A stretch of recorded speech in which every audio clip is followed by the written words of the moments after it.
Hello everyone, welcome to Chats with Lefties. I'm Andrew and this is Charlie, and we want to start off today by giving a shout out to our friend Aidan over at ACS Sneakers. He's reviewed the Pride themed Air Force One Be True, so be sure to check that out after the video. Link in the description.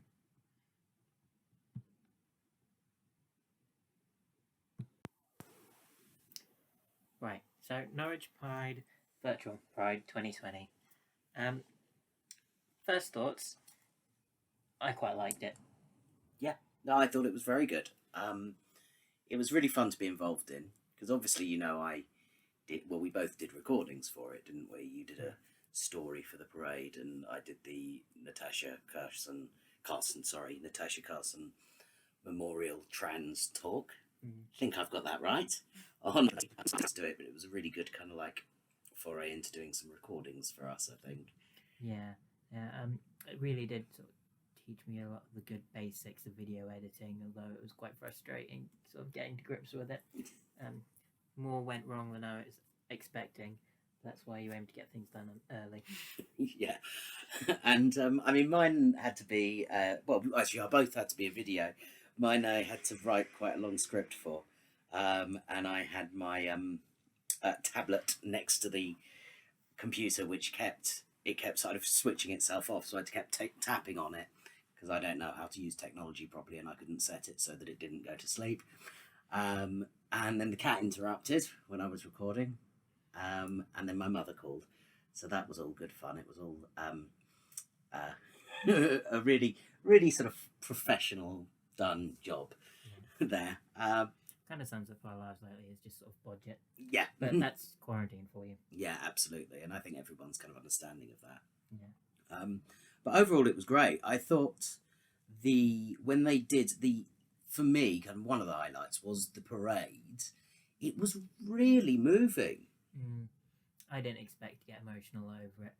I guess sort of just being at home all day, life is a bit bland. You kind of get used to that just complete void of entertainment, really. Yeah. So it was quite hard hitting, and whoops, broken pen there. Yeah, did make me wish that we were doing it this year. Yeah, person. I think it was a mixture of things. It was kind of like actually feeling quite moved that well we can't be together, but they've got all these different people to just kind of do a virtual parade where they just all go out and record their own, sometimes just 5 seconds little clip, and but also that thing of yes, we're realizing we're not together. Every other year we would be kind of gathering, and that obviously is really, really important for a lot of people, particularly people who don't necessarily have a large LGBT plus support base in their community. This is one day where they can come out and just feel very, very open, very relaxed, and anyone who has a problem is very much in the minority. That brings to mind that we've heard a lot recently about sort of young LGBT people sort of trapped at home with unaccepting families, and sort of while it might have been a great day of sort of celebration and a bit more community in life for us, for other people they would have struggled to access that appropriately, and this is something that I think people, we really need to be kind of thinking about and looking at what is happening to young LGBT plus people particularly in unsupportive environments, because they do find, like you said, they do find ways when there's not lockdown. There are ways out. There are groups you can join. I know people or know of people who are in LGBT plus youth support groups who don't have a supportive family, and that can be particularly strong for, I mean, obviously for anyone that doesn't, but for trans people, where going to a meeting once every week or however long it is, they are in that space where they do have acceptance, where they can be themselves. They've now for months been forced into a space where there is no acceptance for them, where they can't be themselves. I'd like to hope some of them manage to access it online to at least give them a little bit of a sense of that. But it's a very worrying circumstance that we're in. Yeah. But let's cycle back around to the actual event itself. Yeah. We kind of went off on a tangent. I really like the opening statements. I think they hit all the right notes, and I particularly like the town crier. Yeah. I completely agree. I don't think I've got much to add. They were only brief, Yeah. so it's fair. Yeah. I think after that we watched the panel, wasn't it? There were 4 panelists, and it was hosted by Nick O'Brien. Yes. O'Brien? That's right. Yeah. O'Brien. Yeah. There we go. Yeah. Yeah, and I mean, as always, very good. They got some great panelists on there. Panelists. I'm not going to name them No. for the main reason that I'm going to forget at least one person. Yeah. Yeah. So if we have a description of this, we can put the names in the description. But it was, what was really nice about it was that it was intersectional as well, and I think Norwich Pride is good at that. You know, they do make a real effort, and I think even more so last year. I think a lot of effort went in to certainly at least making sure trans people were feeling very comfortable, since we have seen such an upsurge in transphobia. And this year, I feel like that's been done even more. And I mean, in the wake of the BLM protests, for example, and even when I was asked to do the Tasha Curzon lecture, in it, I say a fair amount about Black Lives Matter and kind of cycling it round.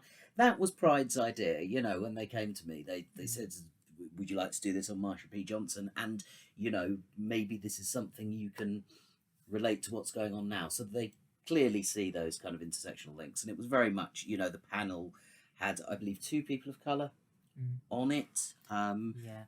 And a trans woman and a non-binary person. author. So it was a great panel for representation, and unfortunately it's not on YouTube, and I think that's only one of the things. That was streamed on Facebook, which is great. I mean, it's easily accessible, but now I can't find like a copy to watch and review it. Exactly. And that would be nice if that was up on YouTube. Yeah, exactly. I think that's the one thing and of course it's like the one nice in inverted commas thing about it all having to be digital is that we do have that record of it, and we can have that record, and it can just be left online, you know. So it would be really great if that could have also gone on YouTube. Yeah. One thing I will say about the panel is that there was a lot of time devoted to the non-binary author from America, which is great, but and a lot of it was focused around their book, but they also had a reading that later that day. And I know at least one of the other panelists also had a book, and I would have liked more information and a little bit more sort of enthusiasm for that as well. I would have liked a little bit more of a broader sort of airing time for each panelist. Yeah. Yeah, it's always a very difficult thing when you're doing panels. Is I mean, I thought they did really well at doing it. They did. And I think both of us have huge deals of respect for the whole board. So the Pride organisation. So any little criticisms we have, we certainly know we wouldn't have. All in good faith. Yeah. It's so hard when you're doing a panel to make sure everyone has. It's always going to be a little bit sort of uneven, isn't it? I mean, so that's the natural ebb and flow of conversation. One person is going to have a little bit more of a monopoly sometimes. Yeah. I'm thinking of multiple panels I've been on and witnessed.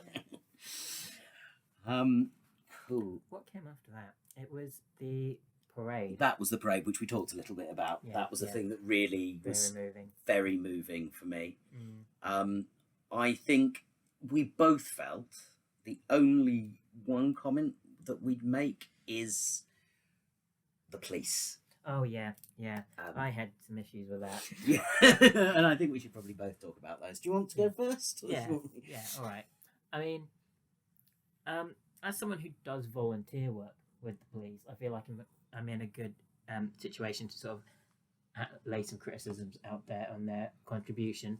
Is that they, I felt like the second we saw them, they were trying to justify their presence there. It almost felt like they had some guilt underneath there, and they had to sort of justify their presence to us.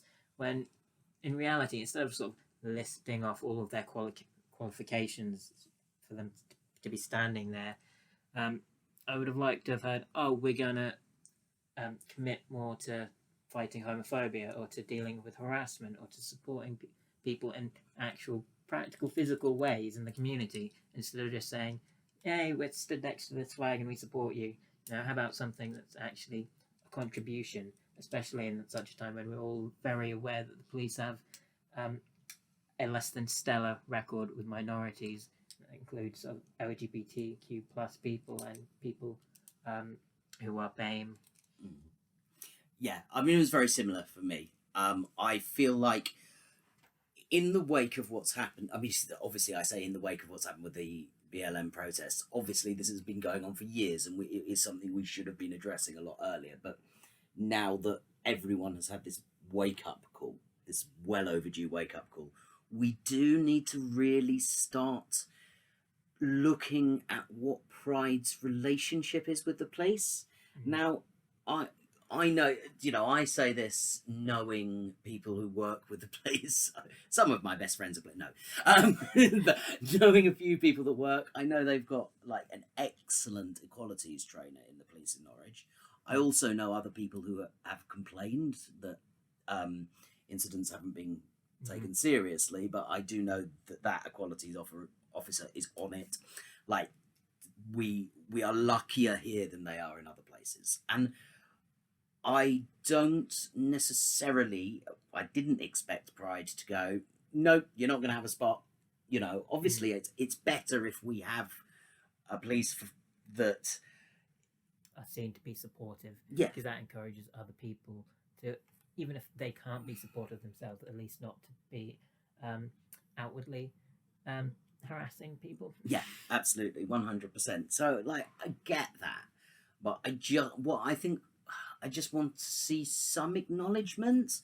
Like, we understand that the police don't have the best reputation with supporting minority communities. We want to work to change that, and we want to work with you. Now, I know if there are any lefties, proper lefties listening, they'll be going, "No, all cops are bad."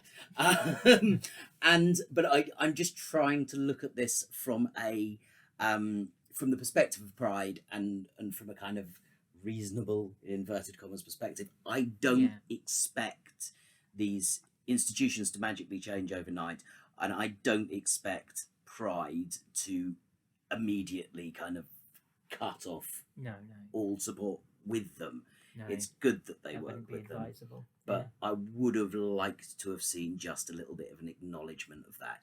Things are difficult, and our relationship with you hasn't been good, but in Norwich we pride ourselves on being better. Yeah, and I have seen them start to put in a lot of effort into sort of overcoming the institutionalized racism. With my volunteer work, I've seen that they're really genuinely committed to it. Are they perfect? No, they're probably not going to be ever, but they're going to make improvements. And I would just like to see some commitment to improving LGBT service. Yeah, absolutely. Actually. Yeah, instead of just sort of hollow platitudes. It just feels like it's glossed over. To me, it feels like we all know this thing is happening, and to not mention it at all. And I get, part of the march, it's meant to be a happy time, but I just felt like there could have been something. And I would like all prides, not just Norwich Pride. Norwich Pride is better than a lot. I like all prides to really start to think about, okay, what is our relationship with the police? What are we expecting? What are we expecting for them as a kind of price of access to Pride? Yeah.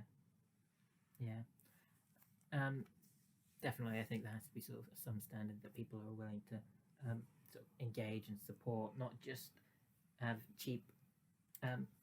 We support you. But, thanks. Yeah, thanks. I mean, you're in a position of power to be doing something about sort of all this mistreatment of LGBTQ plus people. You know, so what are you gonna do? Exactly. Let's move on from that. Yeah. But the rest of the parade was brilliant. Yeah.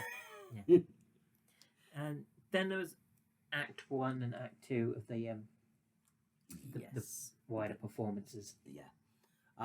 What I thought was actually really quite nice about that was that because people could just, say, usually I think what would happen, with with the performances is that they would all be booked Yeah. in advance, right? Professional performances. Exactly. Yeah. Whereas this time, essentially, what was said was, send us your stuff.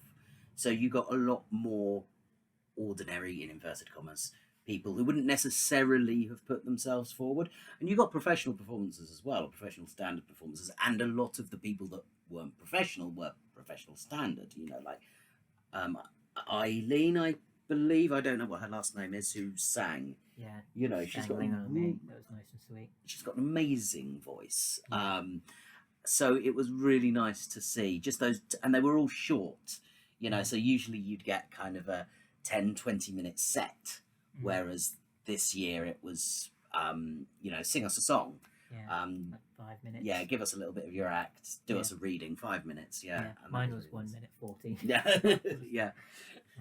By no means am I like a professional performer. I've never performed anything dramatic before, so it's like just a nice way just to sort of adjust to it. Yeah, it was really nice, and we did. It was very homemade, wasn't it? We did our own green screen. Yeah. Well, you did most of it. Yeah.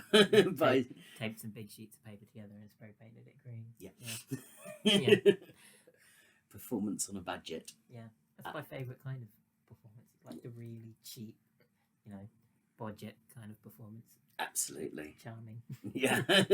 Don't distract people with scenery. Yeah. There were a lot of drag queen performances. Yes. Like I believe I counted like 7 or 8 acts. There's quite a few.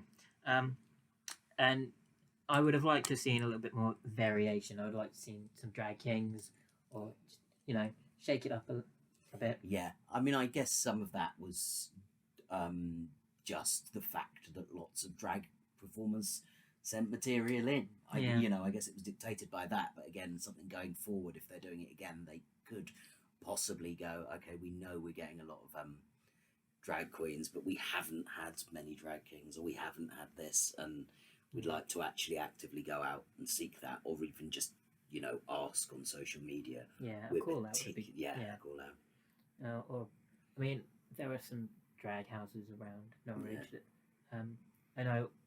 House of Days performed, didn't they? Yeah, well, they're drag queens, all They of them. are, Yeah. yeah. I don't know if there are any houses that have drag kings in them.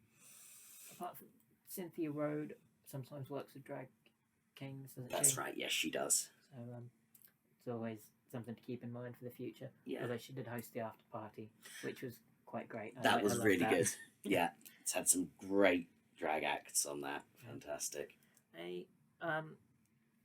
There were a couple queens that really stood out to me. Asifa Lahore did something that was really funny and hilarious. Made me really nostalgic. It Yeah. was great to watch. But I think my favourite was Miss Frou Frou. She's so young, but she's so animated and full of life and engaging. Just an amazing performance, yeah, and I think that was what I liked. It wasn't just that she's got a great voice. I mean, how old is that kid? I don't know if they said, but young. Yeah. And oh my god, the voice was but like, I think what was really nice about her performance is how animated it was. Like, as a young performer, she really understood that whole thing of drag, of like really, really making your face kind of really sell the song. Like, Yeah. She's a performer. yeah, absolutely, yeah, definitely gonna see that name either as a drag act or some sort of theatre act in the future. I'm pretty certain. She was amazing, really brilliant. There was that one moment during one of the parts. I can't remember which one now. There was that somebody sort of a voiceover came saying 1, 2, and then there was a lot of heavy breathing that just didn't seem to fit in anywhere. I think that was a mistake. Yeah, well, I didn't think it was deliberate. But like, where did that come from? What was that about?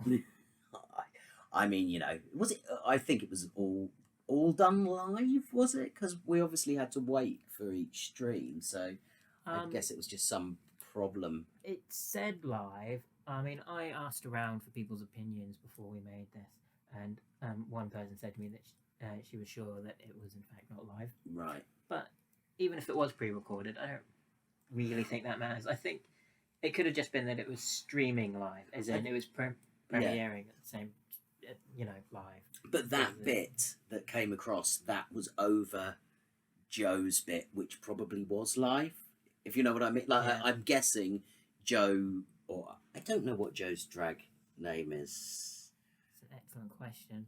Oh, I'm just going to be That's really really upset that bad. we've just forgotten. Yeah, completely forgotten. Sorry, Joe. We'll pick it up to you. Yeah. But, you know, that tiny bit was over.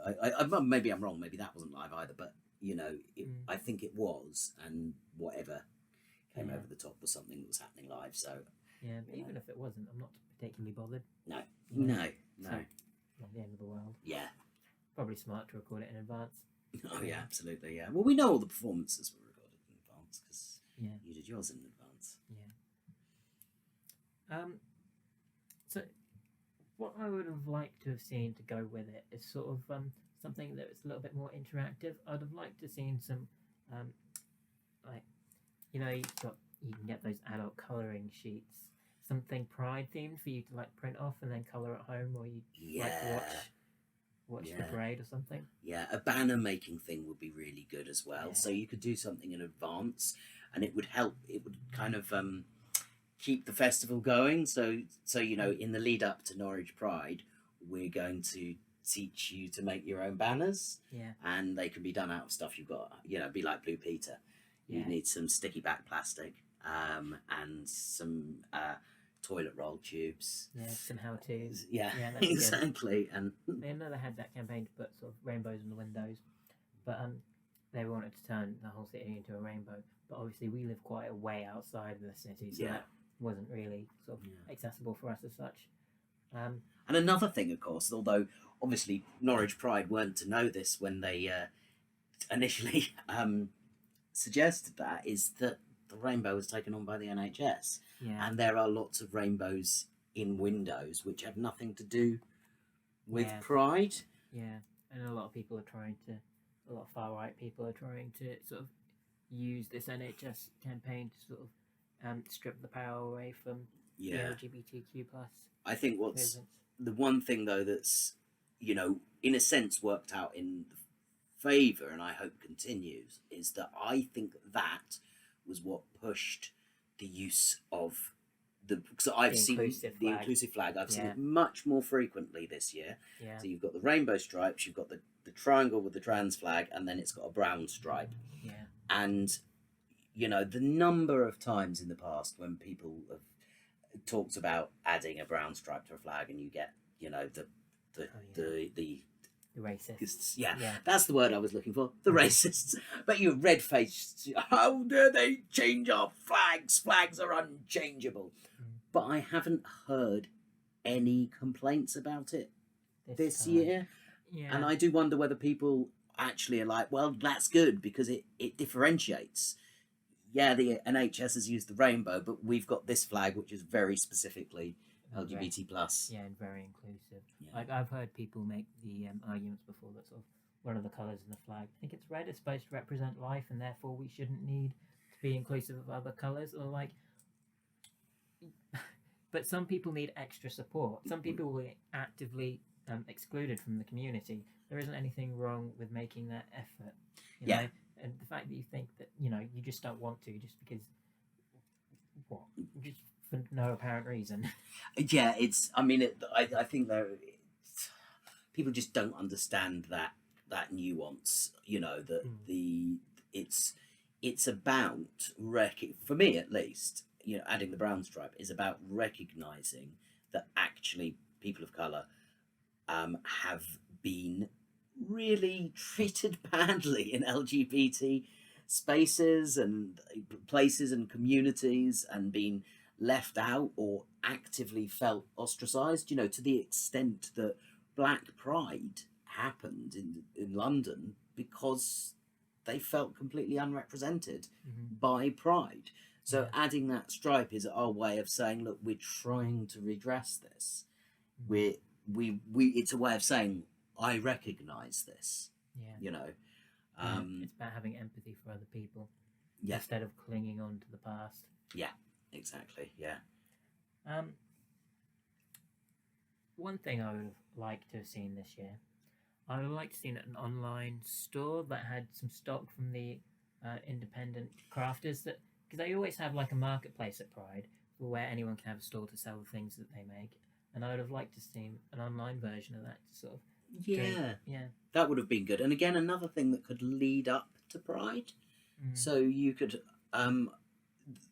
like we suggested with the banner making, you could have a shop in the lead up to Pride, and it could be sort of get your, if you want to display these things in your window for Pride, or you want to go out in your garden for Pride and you want to do this, we've got these kind of little goodies. And like you said, they all tend to be independent. Often, I mean, we know a few makers, don't we, that work at Pride, that make, that this is jewellery and stuff, clothing, candles and all sorts of things that they make themselves.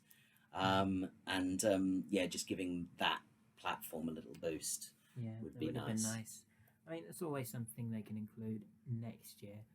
That's sort of, if they have an in real life Pride, they might not want to do the online store, which I think would still be a shame, because I know Norwich Pride has some things for sale on the website, but like independent crafters could bring a whole new stock, of creativity and expression into it. And I would like to see virtual Pride again next year. Yeah, I would. And I think, there will be people that can't make Pride. And I think that's one of the things that's really nice about it as well. That might be because a disability means that they're not able to. Could be work. There have been several years when I haven't been able to get the day off work to go. Exactly, yeah. And just having that as an extra way that people can get involved, I think would be really fantastic. So yeah, I really hope that they do continue at least some digital presence for next year and moving forward. Same. So I guess overall, I would give Norwich Pride 5 flags out of 5. 5 flags. I thought you were going to say out of 10. I thought he's been really mean. You're usually much stricter than that. I am. But this is their first year. Yeah. Oh, yeah. Yeah. And it was really good. Yes, no, it was. And I think I'd say the same. There are little bits you can pick up and criticise, and we have done today. Can you imagine if it had been us organising it, though? It would have been all over the place. There would have been lots of lovely, banners and things. But, they did. But then that would have been just us two. Yeah. And they had like a legion of people helping them out. Yeah. But yes, so they did a absolutely fantastic job. And I think, if they then decide, we could do some more of this for next year, they'll be going off the back of what they learned this year. Yeah. And it can move forward. Yeah, and it can they'll be get even better every year. Yeah, exactly. I mean, I have been talking to a few people who we've all sort of agreed that we would like a quiet Pride. So instead of sort of having safe spaces that are away from all the noise and things, we want a quiet place to still be involved in Pride. And I was thinking that sort of streaming a virtual Pride in a place like that would still be. So it's all looking bright for next year. Yeah, absolutely. And hopefully they will continue on the strengths of this year. And I'll be looking forward to it. Hopefully next year we'll be able to do something live. Yeah, in person. In person, and something online as well, digital as well, as we spoke about. And like you mentioned, a space maybe where people can be involved, but a quiet space. Yeah, there's some people suffer with such sort of oversensitivity to noise and to crowds, especially sort of, we've not had a lot of exposure to big crowds at the minute, what with quarantine, so I imagine it's going to be a difficult adjustment period, and some people might feel the after effects for quite some time. Yeah. isolation. Absolutely. Yeah. Cool. Okay, well, that's kind of our take on Norwich Pride, I guess. Yeah. Hello everyone, thank you for watching the video. If you liked it, please consider giving it a thumbs up, subscribing to our channel, or donating to us on Patreon.